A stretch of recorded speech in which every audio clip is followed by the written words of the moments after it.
Hey guys! In this video, I'll show you how to change the date of birth on your Microsoft account. This is helpful if you need to update your age or fix a mistake from when you first signed up. Let's get started.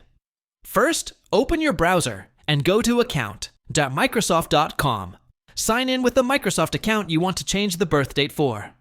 Once you're signed in, click on your profile picture in the top right corner and then go to My Microsoft Account.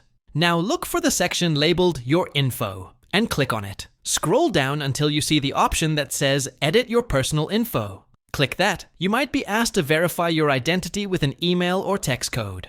Go ahead and do that. Once verified, you'll see your name, country, and date of birth. Click Edit next to your birth date. Now you can update your date of birth.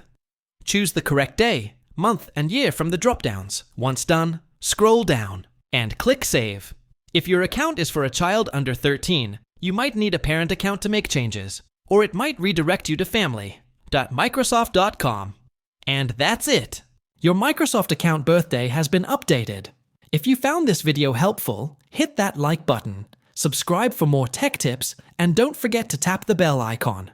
Got any issues? Drop a comment and I'll try to help. Thanks for watching.